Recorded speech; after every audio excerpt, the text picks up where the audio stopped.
Buenas tardes, soy la arquitecta Amalia Liotti. Hoy vamos a continuar con la unidad 2, Lógica, Diseño y Racionalidad, tratando de determinar cómo se produce la construcción del marco lógico que opera como contexto del proceso de la toma de decisiones.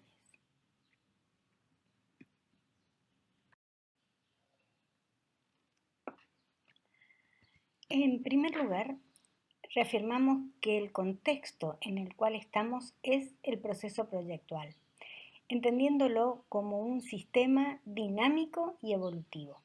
La particularidad de este sistema es la complejidad y la indeterminación, que generan la incertidumbre y la posibilidad de error del diseñador. Por esta razón se hace necesario la búsqueda de herramientas y mecanismos que reduzcan los márgenes de equivocación, que orienten y clarifiquen los elementos y las relaciones de los componentes y participantes.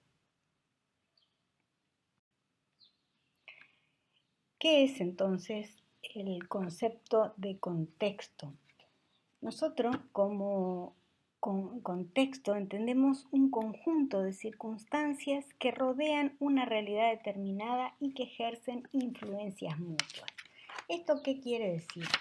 Quiere decir básicamente que para nosotros el contexto en el proceso de proyecto configura un ámbito marco dentro del cual se determina el problema y la solución.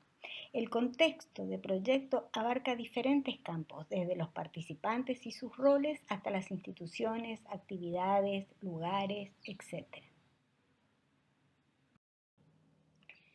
Nosotros normalmente como contexto solemos entender el ámbito físico donde se va a insertar el edificio o el contexto sociocultural de los usuarios de nuestro proyecto, pero en realidad con este cuadro voy a tratar de mostrarles o ejemplificar la manera de visualizar una serie de ámbitos o contextos donde se relacionan componentes de distinta índole.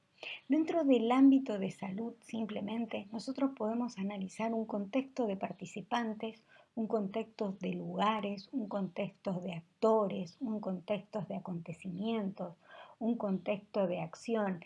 Aparentemente son elementos o ámbitos que pertenecen a distinta índole. Sin embargo, están perfectamente vinculados dentro de una línea de análisis. Fíjense, cuando analizamos participantes podemos decir que en el ámbito de salud tenemos participantes de forma personal, individuos, participantes de carácter público, o sea, se concibe que la salud tiene un ámbito público, también se concibe que hay un ámbito de salud relacionado con lo educativo, o sea, cualquiera sea estos sectores que nosotros queremos analizar, pueden y sin lugar a dudas tienen un ámbito de desarrollo, de desempeño, un lugar donde algunas acciones se llevan a cabo. Los lugares, para el caso de los individuos o lo personal, puede ser el consultorio. Digo personal, puede ser el consultorio del médico, o es personal porque es una persona o dos personas que asisten al consultorio, a una sala de espera, a un quirófano. A su vez, estos mismos lugares pueden pertenecer o no a distintas instituciones, organizaciones médicas o a una obra social o a asociaciones profesionales, y además están vinculadas a distintos actores, como es el médico, el paciente, los auxiliares, los enfermeros, el bioquímico, o sea, todos estos actores son individuos, o sea, que pertenecen a ese contexto de participantes, que actúan o se desempeñan en esos lugares, que están vinculados a determinadas organizaciones, que en definitiva son los que respaldan el rol que tiene como actor, y a su vez se presentan con el desempeño de su actividad a partir de una serie de objetos que conforman o configuran la posibilidad del desarrollo de una actividad en ese lugar, el acontecimiento, que puede ser el acto mismo, o sea, un consultorio, tiene la posibilidad del desarrollo de una actividad. es decir, el encuentro con el médico, la consulta, la revisión, etc. El laboratorio, si bien puede estar vinculado a ese mismo paciente, a ese mismo médico y a esa misma circunstancia de determinar un diagnóstico, tiene un ámbito diferente y está ligado de alguna manera a esa actividad. Entonces, si nosotros queremos configurar un contexto, tenemos que tratar de comprender de qué manera se van produciendo vinculaciones entre los distintos ámbitos. Fíjense que al final la última columna dice textos, aparentemente que tienen que ver los textos con el ámbito de salud, pero precisamente es para determinar que podemos construir un contexto a partir simplemente de enumerar o enunciar los textos que se utilizan o que apoyan o sostienen o forman parte del acontecimiento o de la institución o de los actores o de las actividades propiamente. ¿Qué me refiero? ¿A qué pretendo demostrar con esto? Que básicamente el contexto va a ser una idea, un concepto o un marco conceptual que nos permita determinar con claridad y visualizar el problema, sus actores, sus participantes, sus relaciones. O sea, establecer aquellos vínculos que por ahí en el análisis de relevamiento simplemente no aparecen taxativamente, sino que los tenemos que ir encontrando a partir de la construcción y de la relación entre los distintos contextos.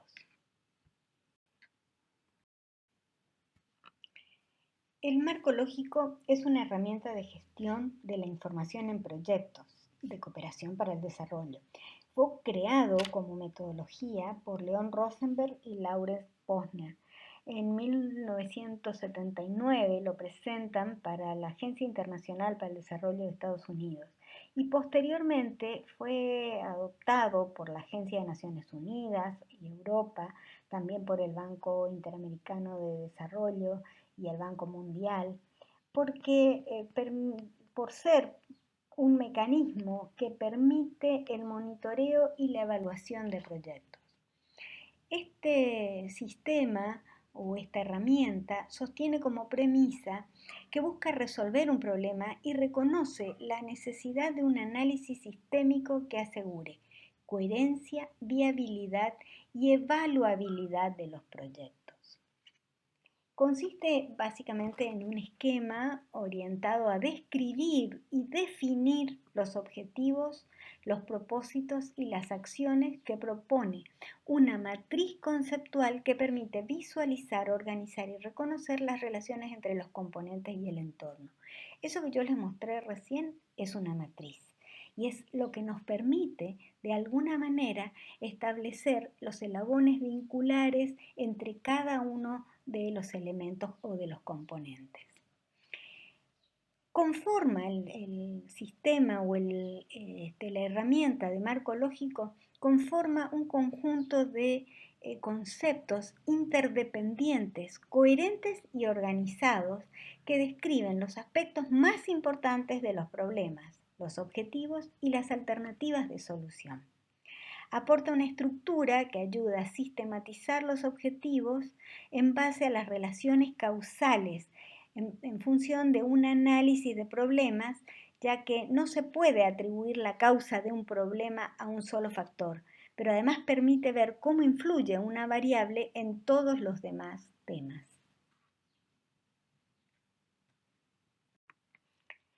El marco lógico se nos presenta entonces como una herramienta de gestión que ayuda a clarificar los datos, a valorizarlos y ver cuáles deben ser considerados como parte del problema. Fundamentalmente es una herramienta de gestión de nuestro proceso de diseño.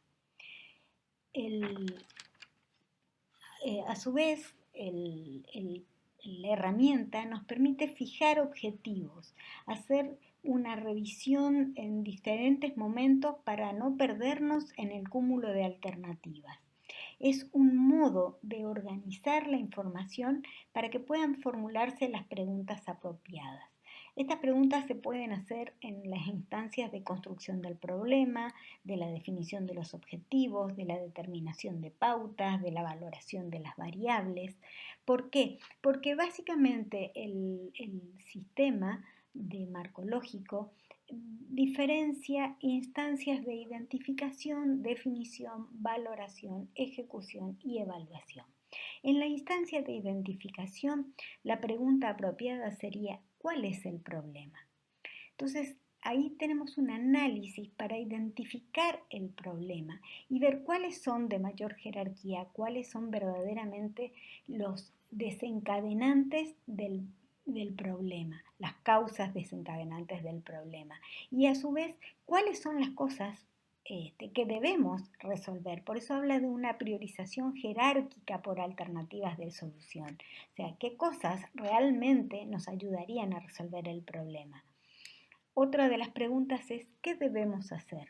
Eso lo encuadramos dentro de una instancia de definición. Mediante la formulación y especificación de los objetivos se determina el campo de soluciones. O sea, yo puedo decir que tengo que dar una solución definitiva, que tengo que dar una solución provisoria, que tengo que dar una solución que permita formar parte de una instancia de desarrollo o de evolución. O sea, yo tengo que definir cuál va a ser el campo de solución y lo puedo hacer a través de la determinación de objetivos.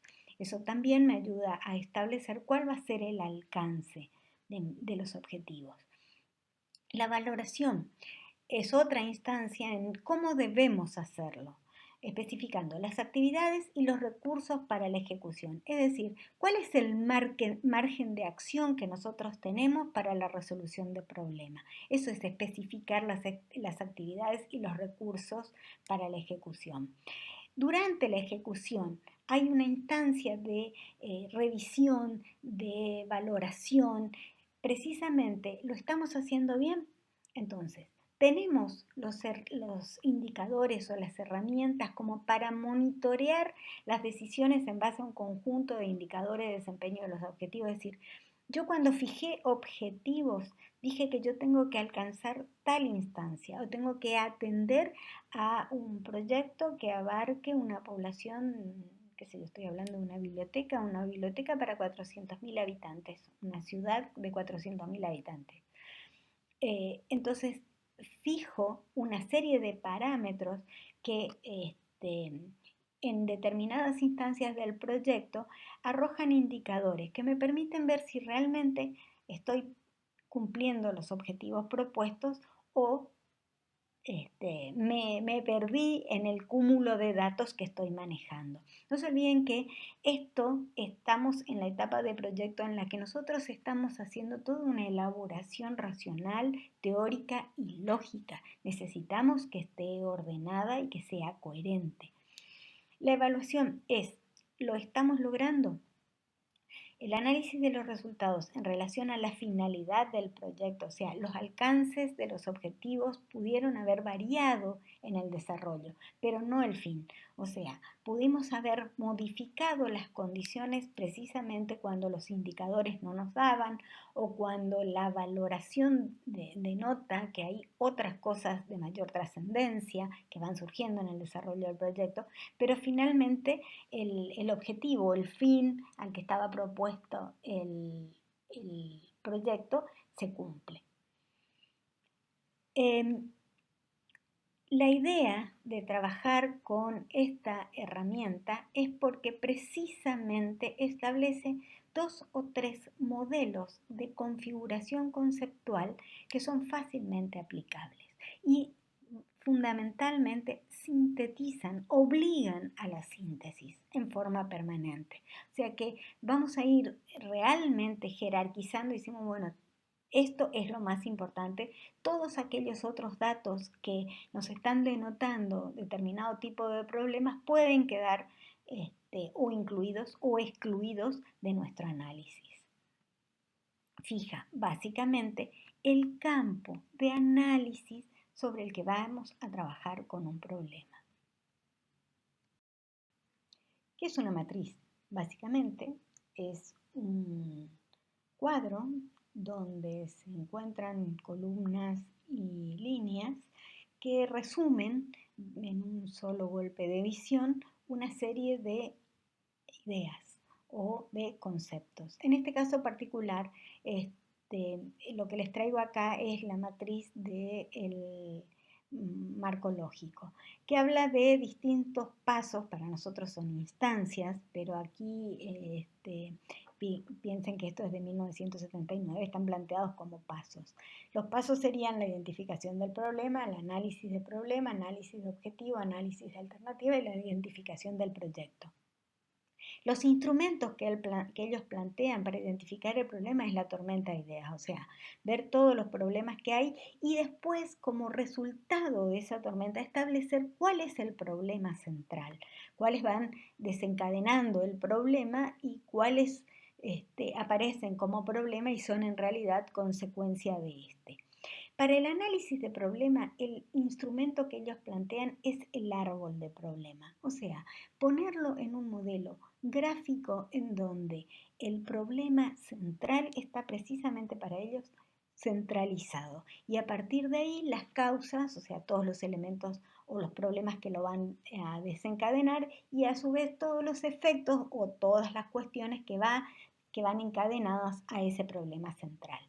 Y habla precisamente de ese análisis de causa-efecto, donde de alguna manera, aunque visualmente nosotros estemos sintetizando, estamos incorporando una serie de elementos en relación con el problema.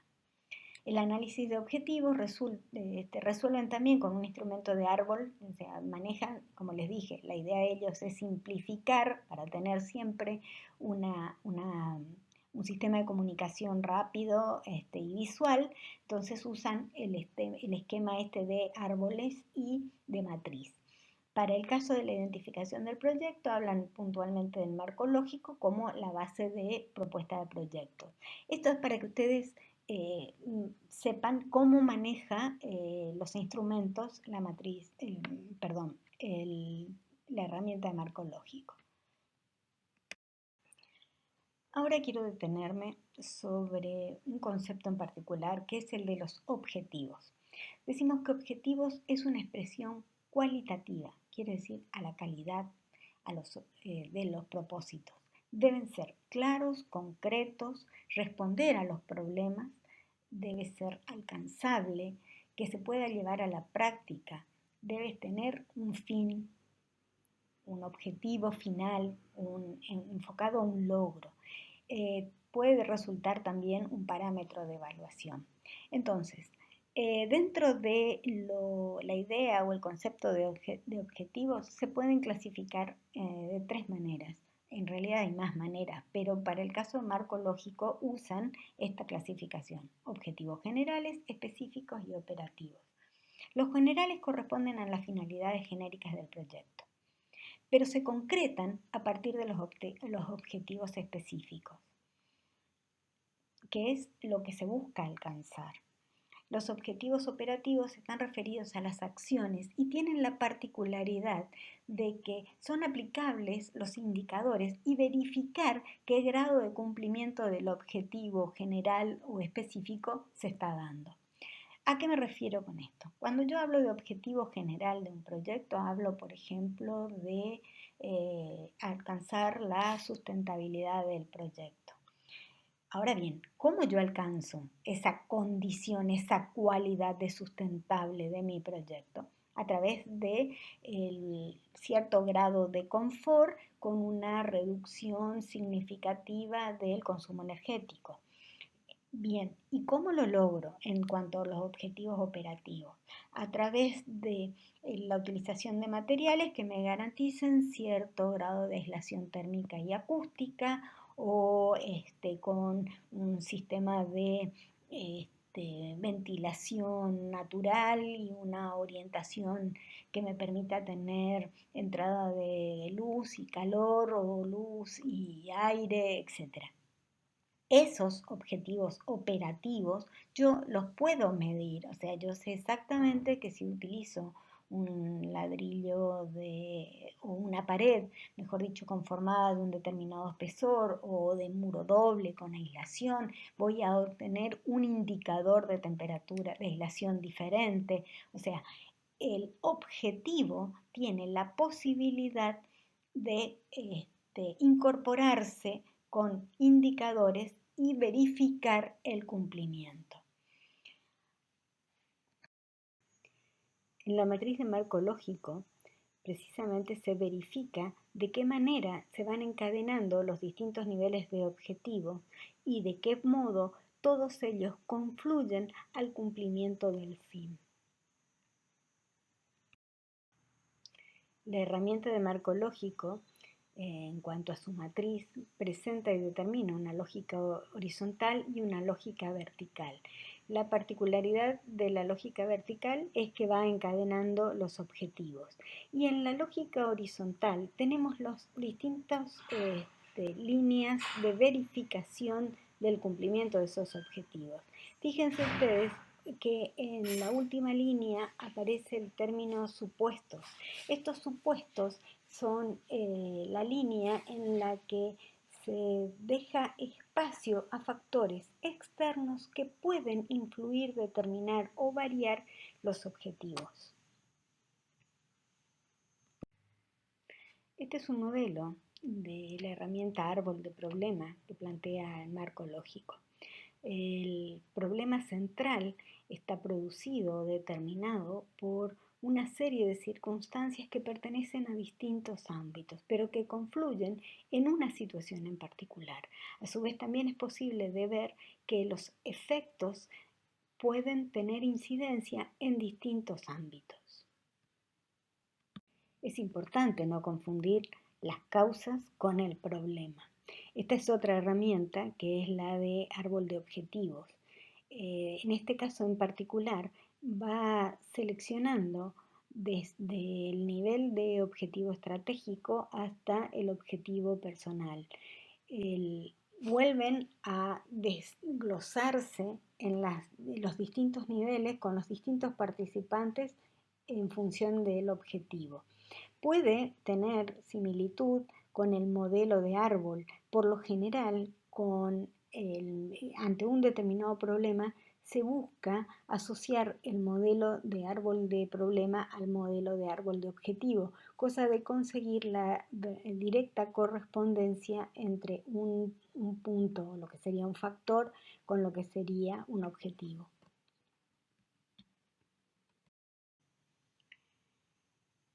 Entonces, ¿cómo funciona el marco lógico en el proceso de diseño arquitectónico? Básicamente el marco lógico nos va a permitir tener clarificados los contextos para establecer las relaciones que van a influir o determinar nuestras decisiones. Mantengo acá en esta diapositiva el esquema de matriz de marco lógico. Fíjense que dentro de la columna de contextos podemos determinar contexto comportamental, o sea, referido a la manera o el uso de los espacios, a las conductas, a las acciones, las actividades. El contexto tecnológico está referido a los recursos y los conocimientos sobre determinadas tecnologías. El contexto simbólico está referido a la representación y la significación que una determinada sociedad o una cultura adjudica a determinados elementos. Los contextos sociales en cuanto a la organización social, la participación social, la inclusión dentro de determinado tipo de actividades, el contexto climático que puede llegar a ser determinante para un proceso de diseño, porque un clima frío, un clima árido o un clima húmedo van a ir determinando ciertas condiciones de contexto para el desarrollo de una actividad, para una tecnología, etc. O sea, incluso es posible ver en el análisis de estos contextos cómo se van determinando o influyendo unos sobre otros. El contexto económico y el contexto normativo, o sea, cuáles son las legislaciones que determinan o regulan el uso de los espacios, la resolución de los espacios, etc. Cada uno de estos contextos tiene una relación verificable, directa, con lo programático, lo geométrico, lo comunicacional, con determinadas finalidades. Fíjense, en el campo del contexto social, las relaciones son en relación a las finalidades. Por lo general, cuando hablamos de finalidades, estamos refiriéndonos a objetivos de escala común o, si se quiere, estratégico. Y están ligados siempre a la significación, dentro de las decisiones de significación. Algunas de estas decisiones tienen incluso un marco específico donde se hacen manifiestas. Los contextos económicos establecen relaciones tipológicas de determinadas maneras de resolver una superficie o determinada cantidad de superficie para determinada función o un volumen determinado en metros cuadrados, por ejemplo. Se dice que un presupuesto determinado se tiene hasta tantos metros cuadrados y las resoluciones funcionales tienen que someterse a ese requerimiento económico. Vuelven a influir las relaciones entre sí a todas las instancias de contexto y van a verse reflejadas naturalmente en las decisiones técnicas, en las decisiones tecnológicas, en las decisiones espaciales, etc. Contextos comportamentales. Fíjense, lo que les traigo acá es el ejemplo de la capilla Romcham. En cuanto a lo comportamental, tenemos distintos participantes, sea el caso de la boda, en donde hay unos participantes que son particulares o personales o de un grupo reducido. Está también lo comportamental de los peregrinos, el oficio semanal de la misa o la posibilidad de los retiros espirituales. O sea, dentro del programa de Romcham hay una serie de comportamientos que van determinando esa diagramación programática. Cada uno de estos contextos, ¿por qué están considerados como contextos? Porque los usuarios, por llamarlos en los términos que usamos en arquitectura, tienen distintos requerimientos, responden a un distinto número, llegan a través de una distinta actitud. O sea, probablemente el retiro espiritual se dé gran parte del tiempo dentro de la capilla, que tenga toda una condición de introspección, de silencio, de serenidad, etcétera. El de la peregrinación, por ejemplo, tiene toda una promenade de la llegada, de la significación, de la lectura del volumen de la capilla desde abajo, etcétera. Y la misma representación de la misa en cuanto al rito habitual también tiene una determinada condición de comportamental. Eso hace que el programa establezca la necesidad de contar con un púlpito que permita el desarrollo, el oficio de la misa hacia la zona abierta de la capilla, que haya, por ejemplo, para el caso de la llegada de los penitentes, un área de recogimiento, de reunión en el exterior, no necesariamente todos dentro de la capilla. A su vez que la capilla ofrezca la posibilidad de la reunión del espiritual, del retiro o, por ejemplo, un evento como el sacramento del matrimonio, etcétera, etcétera. O sea que atiende a una serie de contextos donde podemos rebobinando, podemos reconocer el, el actor, el rol, podemos reconocer la institución a la que responde, podemos reconocer los participantes, podemos reconocer los objetos, podemos reconocer todos los campos de influencia que van a llegar a determinar las cualidades del programa.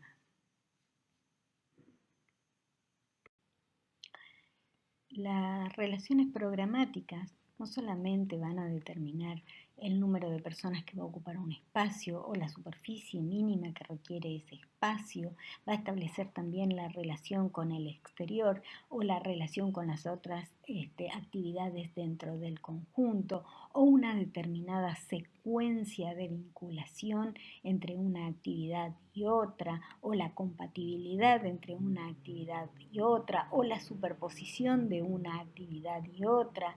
El programa en realidad establece también ciertas calidades o cualidades que debe cumplir el espacio para el desarrollo de las actividades. Las decisiones son las que reflejan esas condiciones y esos objetivos que debían cumplir los programas. Por ejemplo, desde lo funcional establecen una distribución dentro del conjunto, dándole jerarquía a una función sobre otra, o por ejemplo la determinación de la distribución del aventanamiento, para el caso del ejemplo que les traigo acá de la capilla Romjam, en la búsqueda de conseguir cierta atmósfera en el interior que haga que sea proclive a la introspección. O sea, en las decisiones es donde se plasman esos requerimientos en función de los objetivos establecidos por el diseñador. El diseñador es el encargado de traducir en decisiones una serie de procesos intelectivos que le permiten llegar a definir, a jerarquizar, a validar, a medir, a precisar, a clarificar o a evaluar una serie de indicadores o factores. La racionalidad del diseñador en las fases lógicas propicia la comprensión de la totalidad como un sistema dinámico y evolutivo. Lógica relacional habla de la distribución de espacios, por ejemplo, entre espacios servidos y sirvientes. Para el ejemplo de los laboratorios, los espacios principales son los que se ordenan uno a continuación del otro, y los espacios de servicio conforman núcleos en el perímetro de los espacios principales. Esta decisión de relación funcional se manifiesta o se verifica, si se quiere, en la disposición volumétrica del conjunto.